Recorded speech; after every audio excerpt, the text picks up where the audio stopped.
طلابي الأعزاء السلام عليكم ورحمة الله.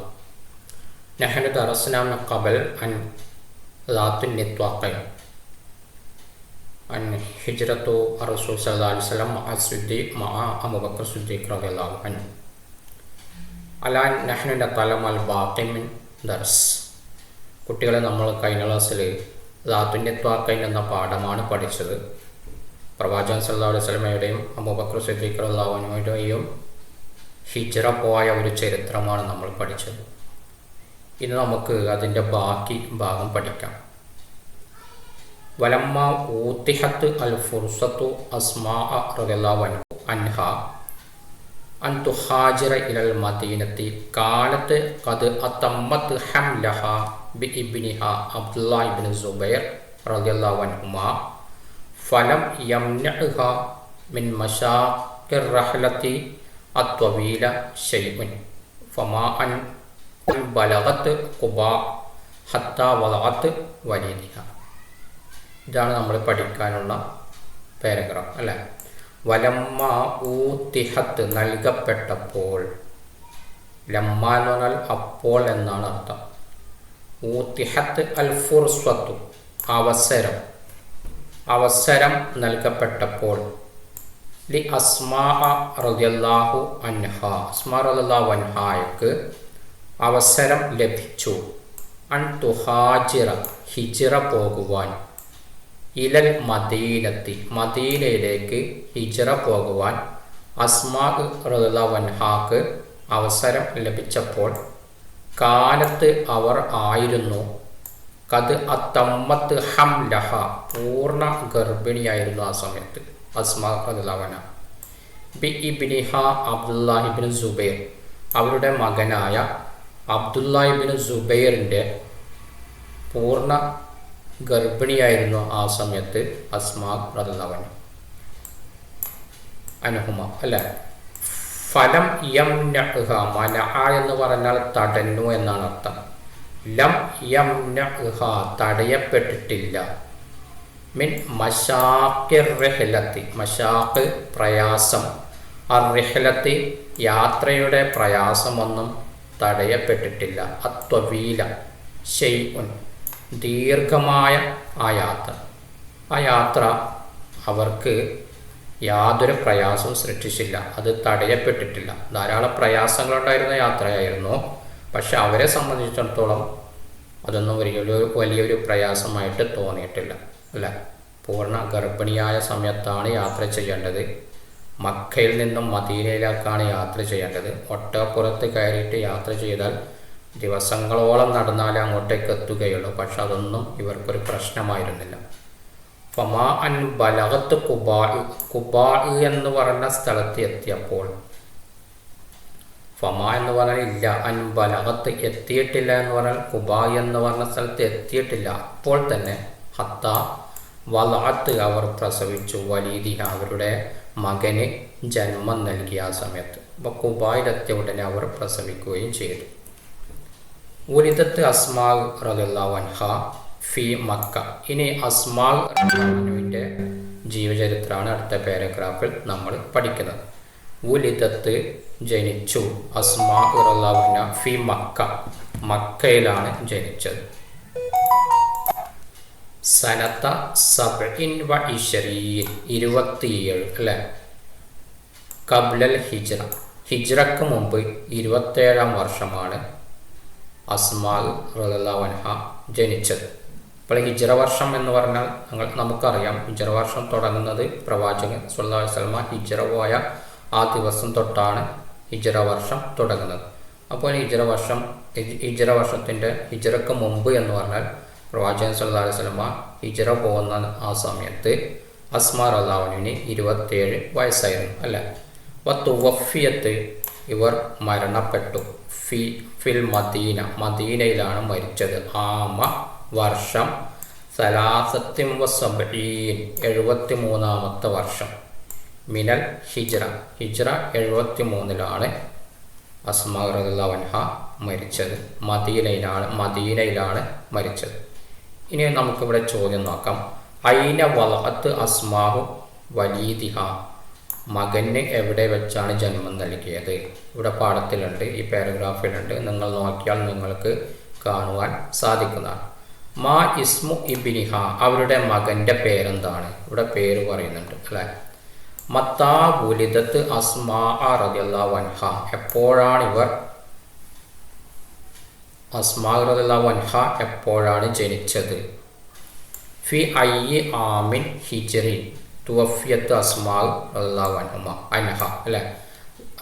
അസ്മാ റളിയല്ലാഹു അൻഹ ഏത് വർഷമാണ് മരിച്ചത്? ഈ 4 ചോദ്യവും അതിൻ്റെ ഉത്തരവും നിങ്ങൾ എഴുതണം. ഉത്തരം കണ്ടുപിടിക്കാൻ എളുപ്പമാണ്. ഈ ഒരു പാരഗ്രാഫിൽ തന്നെ മുഴുവൻ ഉത്തരങ്ങളും ഉണ്ട്. അടുത്ത ഭാഗം നമുക്ക് നോക്കാം. ഇവിടെ ഒരു ചോദ്യം നമുക്ക് കാണാം. നുറാജിഉ അന്നസ്വ വനുഅബ്ബിഉ അൽ ഇസ്തിമാറ. ഇസ്തിമാറ നമുക്ക് പൂരിപ്പിക്കാം. താഴെ കാണുന്ന ഇതിനെയാണ് ഇസ്തിമാറ എന്ന് പറയുക. പരീക്ഷയ്ക്ക് ചോദ്യം വരും, അർത്ഥം മനസ്സിലാക്കണം. ഇസ്തിമാറയുടെ അർത്ഥം നിങ്ങൾ മനസ്സിലാക്കണം. ബയോഡാറ്റ എന്നാണ് ഇതിൻ്റെ അർത്ഥം. അസ്മാ റളിയല്ലാഹു അൻഹയുടെ ബയോഡാറ്റ നിങ്ങൾ പൂരിപ്പിക്കണം പാഠം നോക്കിയിട്ട്. ഇപ്പോൾ ഇസ്മുൽ കാമിൽ, പൂർണ്ണമായ പേര്. ഇവിടെ പേര് നിങ്ങൾ എഴുതണം. അസ്മാ റളിയല്ലാഹു അൻഹയുടെ പേരാണ് ഇവിടെ എഴുതേണ്ടത്. മക്കാനുൽ മീലാദ്, ജനിച്ച സ്ഥലം ഇവിടെ നിങ്ങൾ എഴുതണം. എവിടെയാണ് ജനിച്ചത് എന്ന് പാഠത്തിൽ പറയുന്നുണ്ട് അല്ലേ. ആമുൽ മീലാദ്, ജനിച്ച വർഷം നിങ്ങൾ ഇവിടെ എഴുതണം. ജനിച്ച വർഷം പാഠത്തിലുണ്ട്. ഇസ്മുൽ വാലിദ്, പിതാവിൻ്റെ പേര് ഇവിടെ എഴുതണം. പിതാവിൻ്റെ പേര് നിങ്ങൾക്കറിയാം അല്ലേ. ഇസ്മുൽ ജദ്, ഉപ്പാപ്പയുടെ പേര് ഇവിടെ എഴുതണം. ഉപ്പാപ്പയുടെ പേരും പാഠത്തിലുണ്ട്.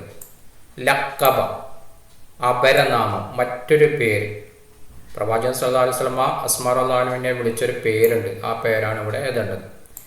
ഇസ്മു സൗജ്, ഭർത്താവിൻ്റെ പേര് ഇവിടെ എഴുതണം. ഭർത്താവിൻ്റെ പേരും പാഠത്തിലുണ്ട്. അബ്ദുല്ല ഇബ്നു സുബൈർ എന്ന് കാണാം മകൻ്റെ പേരിൻ്റെ കൂടെ അല്ലേ. അബ്ദുല്ല ഇബ്നു സുബൈർ. അപ്പോൾ ഇബ്നു സുബൈർ എന്ന് പറയുമ്പോൾ സുബൈറിൻ്റെ മകൻ. അപ്പോൾ ഇവിടെ ഭർത്താവിൻ്റെ പേരെന്താണ്? സുബൈർ എന്ന് എഴുതണം. ഇസ്മുൽ ഇബിൻ, മകൻ്റെ പേര് ഇവിടെ എഴുതണം. ആമുൽ വഫാത്ത്, മരിച്ച വർഷം ഇവിടെ എഴുതണം. മക്കാനുൽ വഫാത്ത്, മരിച്ച സ്ഥലം ഇവിടെ എഴുതണം. ഇങ്ങനെയാണ് ഒരു ബയോഡാറ്റ നിങ്ങൾ പൂരിപ്പിക്കേണ്ടത്. ഇനി അടുത്ത ഭാഗം നോക്കാം. ഇവിടെ ചോദ്യം കാണാം. നുറാജിഉ അന്നസ്വ വനുഇദ്ദു മുദക്കിറ, ഒരു മുദക്കിറ തയ്യാറാക്കണം. അൻ ജുഹൂദി അസ്മാ റളിയല്ലാഹു അൻഹ, അസ്മാ റളിയല്ലാഹു അൻഹയുടെ പരിശ്രമത്തെക്കുറിച്ച് ഒരു മുദക്കിറ തയ്യാറാക്കണം. അലാ ലൗഇൽ മുഅശ്ശിറാത്ത്, സൂചകങ്ങളുടെ അടിസ്ഥാനത്തിൽ. ഫിൽ മുറബ്ബഇ, താഴെ കൊടുത്തിരിക്കുന്ന ഈ കോളത്തിൽ കൊടുത്തിരിക്കുന്ന സൂചനകൾ ഇവിടെ നിങ്ങൾക്ക് കാണാം. ഇതിൻ്റെ അടിസ്ഥാനത്തിലാണ് നിങ്ങൾ ഒരു പാരഗ്രാഫ് എഴുതേണ്ടത്. തജ്ഹീസു ത്വആമി യൗമൽ ഹിജ്റ, ഹിജ്റ വർഷം ഭക്ഷണം തയ്യാറാക്കിയത്. അത് പാഠത്തിൽ പറയുന്നുണ്ട്. നിങ്ങൾ ആ ഒരു ഭാഗമാണ് ഇവിടെ എഴുതേണ്ടത്. നിങ്ങൾ ആദ്യം മുഴുവൻ ഇതുപോലെ ഒരു കോളത്തിൽ ഒരു ബോക്സ് വരച്ച് പോയിന്റ്സുകൾ എഴുതുക. അതിനുശേഷം ഒരു പാരഗ്രാഫ് ആക്കിയിട്ടാണ് നിങ്ങൾ എഴുതേണ്ടത്. രണ്ടാമത്തെ ദാത്തിൻ്റെ ത്വാക്കയിൽ, എന്തുകൊണ്ടാണ് ഇങ്ങനെ വിളിച്ചത്? 2 ചരടിൻ്റെ ഉടമ എന്ന് വിളിക്കാൻ കാരണം എന്താണ്? പാഠത്തിൽ പറയുന്നുണ്ട്. ആ ഒരു ഭാഗമാണ് എഴുതേണ്ടത്. ഭക്ഷണം കൊണ്ടുപോകുവാൻ അവരുടെ ചരട് മുറിച്ചു, എന്നിട്ട് ഒരു ചരട് കൊണ്ട് ഭക്ഷണപ്പൊതി കെട്ടിക്കൊടുത്തു, രണ്ടാമത്തെ ചരട് കൊണ്ട് വെള്ളത്തിൻ്റെ പാത്രം കെട്ടി അല്ലേ. ആ ഒരു ഭാഗമാണ് ഇവിടെ എഴുതേണ്ടത്. പാഠത്തിലുണ്ട്. അസ്ദിഹാബു ബിത്വആമി ഇലാ ഗാരി സൗർ, സൗർ ഗുഹയിലേക്ക് ഭക്ഷണം കൊണ്ടുപോയത്. ആ ഒരു ഭാഗമാണ് ഇവിടെ എഴുതേണ്ടത്. രാത്രി 3 രാത്രികളിൽ റളിയല്ലാഹു അൻഹ ഭക്ഷണം കൊണ്ടുപോയി എന്ന് പറയുന്നൊരു ഭാഗമുണ്ട്. അതാണ് ഇവിടെ എഴുതേണ്ടത്. തസ്ലിയത്തു അസ്മാ റളിയല്ലാഹു അൻഹ ജദ്ദഹ, അസ്മാ റളിയല്ലാഹു അൻഹ അവരുടെ ഉപ്പാപ്പയെ ആശ്വസിപ്പിച്ചൊരു ഭാഗം പറയുന്നുണ്ട്. ആ ഒരു ഭാഗമാണ് ഇവിടെ എഴുതേണ്ടത്. ഇത് 4 പോയിന്റ്സിൻ്റെയും ഉത്തരങ്ങൾ ഒന്നിച്ചാണ് എഴുതേണ്ടത്. താഴെ അല്ല എഴുതേണ്ടത്. ഒന്നിച്ചെഴുതിയാൽ നാം കാണുമ്പോൾ ഒരു പാരഗ്രാഫായിട്ട് അത് കാണുന്നതാണ്. താഴെ ഞാൻ നിങ്ങൾക്ക് ഇതിൻ്റെ ഉത്തരങ്ങൾ, അതിൻ്റെ ഒരു മോഡൽ ഞാൻ പോസ്റ്റ് ചെയ്യുന്നുണ്ട്. നിങ്ങൾക്കത് വായിച്ച് നോക്കിയിട്ടും എഴുതാം.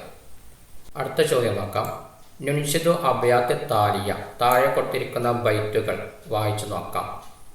വനക്തശിഫു അൽ അഹദാസൽ മുതഅല്ലഖ, ഇതുമായിട്ട് ബന്ധപ്പെട്ട സംഭവങ്ങൾ നമ്മൾ കണ്ടുപിടിക്കണം. മിനൻ നസ്രി, പാഠത്തിൽ നിന്ന് വനക്തുബു, എന്നിട്ട് നമുക്കത് എഴുതാം എന്നാണ് ചോദ്യം. നിങ്ങൾക്ക് തന്നെ വായിച്ചാൽ മനസ്സിലാക്കുവാൻ പറ്റുന്ന പദ്യങ്ങളാണിത്. ഏത് സംഭവമായിട്ട് ബന്ധപ്പെട്ടതാണ് എന്ന് നിങ്ങൾക്ക് തന്നെ കണ്ടുപിടിക്കാൻ സാധിക്കും. വൽജദ്ദു യസ്അലു അൻ മാലി വാലിദിഹ, അല്ലേ? ഇത് വായിക്കുമ്പോൾ തന്നെ നിങ്ങൾക്ക് മനസ്സിലാവും. യസ്അലു, ചോദിച്ചു, ആര്? ഉപ്പാപ്പ ചോദിച്ചു. അൻമാലി വാലിദിഹ, പിതാവിൻ്റെ പണത്തെക്കുറിച്ച് ചോദിച്ചു. അപ്പോൾ ഇത് ഏത് ഭാഗത്താണ് ഉണ്ടാവുക? പാഠത്തിലെ ഉപ്പാപ്പ അസ്മാ റളിയല്ലാഹു അൻഹായോട് പറഞ്ഞിട്ടുണ്ട്, നിന്റെ ഉപ്പ പണവുമായിട്ടാണ് ഹിജ്റ പോയത് എന്ന് പറഞ്ഞിട്ടില്ല. ആ ഒരു ഭാഗമാണ് ഇവിടെ എഴുതേണ്ടത്. അടുത്ത രണ്ടാമത്തെ നമുക്ക് നോക്കാം. ഖദ് ഹാജറ മഅഹു സിദ്ദീഖു വല്ലാഹു വലിയ്യു റഫീഖു വൽ ഹഖ്ഖു സബീലും വത്വരീഖു വഅതമ്മല്ലാഹു ബിഹി അംറഹു. അപ്പോൾ ഇവിടെ അബൂബക്കർ സിദ്ദീഖ് റളിയല്ലാഹു അൻഹു പ്രവാചകന്റെ കൂടെ ഹിജ്റ പോയൊരു ഭാഗമാണ് ഇവിടെ എഴുതേണ്ടത്. ആദ്യത്തെ ഭാഗം തന്നെയാണ് ഇവിടെ എഴുതേണ്ടത്, പാഠത്തിലുണ്ട്. അടുത്തത് യഖൂലു ഫിൽ ഗാരി ലാ തഹ്സൻ ലിസ്വാഹിബിഹി ഫഹസ്ബുനല്ലാഹു മാ അസ്മാ മആനിഹ. ഇതൊന്നും നിങ്ങൾക്ക് മനസ്സിലാക്കാൻ പറ്റുന്നതാണ്. ലാ തഹ്സൻ എന്ന് കൂട്ടുകാരനോട് പ്രവാചകൻ പറഞ്ഞ ഒരു സന്ദർഭമുണ്ട്, അല്ലേ? ആ ഒരു ഭാഗമാണ് അതുണ്ട്. അത് അബൂബക്കർ സിദ്ദീഖ് റളിയല്ലാഹു അൻഹു അസ്വസ്ഥനായ സമയത്ത്, കലിക്കൻ, അല്ലേ? അസ്വസ്ഥനായ സമയത്ത് പ്രവാചകൻ സല്ലല്ലാഹു അലൈഹി വസല്ലം പറഞ്ഞിട്ടുണ്ട്, ലാ തഹ്സൻ ഇന്നല്ലാഹ മഅന. അതാണ് ഇവിടെ നിങ്ങൾ എഴുതേണ്ടത്. നുഇദ്ദു ലിസ്സഫറിൽ ആതി അമൽ അജൽ വമിൻ നിത്വാഖിലഹാ ഫിൽ ഹാലി ഖദ് ഖുത്ഇഅത്ത്. നിങ്ങൾക്ക് ഇവിടെ വായിച്ചാൽ മനസ്സിലാക്കാൻ സാധിക്കും. നിക്കാത്ത് പറയുന്നുണ്ട്, ഖുത്ഇഅത്ത് പറയുന്നുണ്ട്, അല്ലേ? ചരടിനെ കുറിച്ച് പറയുന്നുണ്ട്, അത് മുറിച്ചതിനെ കുറിച്ച് പറയുന്നുണ്ട്. അപ്പോൾ ഈ പദ്യത്തിലെ ഭാഗം പാഠത്തിലെ അസ്മാ റളിയല്ലാഹു അൻഹ അവരുടെ ചരട് മുറിച്ച ഒരു ഭാഗത്തെ ആ ഒരു സംഭവമാണ് നിങ്ങളിവിടെ എഴുതേണ്ടത്. അപ്പോൾ നിങ്ങൾ ഓരോ വരി എഴുതിയിട്ട് ആ വരിയുമായി ബന്ധപ്പെട്ട പാഠഭാഗം താഴെ നിങ്ങൾ എഴുതണം. ഇനിയൊരു ചോദ്യം, മാ ഇസ്മു വാലിദ് അസ്മാ റളിയല്ലാഹു അൻഹ. അസ്മാ റളിയല്ലാഹു അൻഹയുടെ ഉപ്പയുടെ പേരെന്താണ്? അലിഫ് അബൂ ഖുഹാഫ, ബ അബ്ദുല്ലാഹി ബിൻ സുബൈർ, ജീം അബൂബക്കർ സിദ്ദീഖ്, ദാൽ ലാ ശൈഉം മിമ്മാ സബഖ്. ഇതിലേതാണ് നിങ്ങൾക്ക് ഉത്തരം അറിയാം, നിങ്ങൾ ഉത്തരം എഴുതണം. ലബിസ നബി സല്ലല്ലാഹു അലൈഹി വസല്ലമ വ സ്വാഹിബു ഫിൽ ഗാർ ഡാഷ് അയ്യാമിൻ. പ്രവാചകൻ സല്ലല്ലാഹു അലൈഹി വസല്ലമ പ്രവാചകന്റെ കൂട്ടുകാരൻ്റെ കൂടെ എത്ര ദിവസമാണ് ഗുഹയിൽ ഉണ്ടായിരുന്നത്? സലാസ, സാലിസ, സലാസത്ത, സാലിസ. ഇതിലേതാണ് നിങ്ങൾക്ക്? 3 എന്നാണ്. നമ്മൾ കഴിഞ്ഞ ദിവസം എണ്ണത്തെക്കുറിച്ച് പറഞ്ഞിട്ടുണ്ട്, വരുന്നത് എപ്പോഴാണ് എന്നൊക്കെ പറഞ്ഞിട്ടുണ്ട്. അപ്പോൾ ഇതിൽ ഏതാണ് നിങ്ങൾക്ക് ശരിയായിട്ട് തോന്നുന്നത്? ആ 3 നിങ്ങളിവിടെ എടുത്ത് എഴുതേണ്ടത്. ഇപ്പോൾ ഇതോടുകൂടി നമ്മുടെ ഈ ഭാഗം കഴിഞ്ഞു. ഇനി അടുത്തത് ജായിസത്ത് നൂബൽ എന്നതാണ് നമ്മൾ പഠിക്കാനുള്ളത്. ഇൻഷാ അല്ലാഹ് അത് നമുക്ക് അടുത്ത ക്ലാസ്സിൽ പഠിക്കാം. അസ്സലാമു അലൈക്കും വറഹ്മത്തുള്ളാഹി.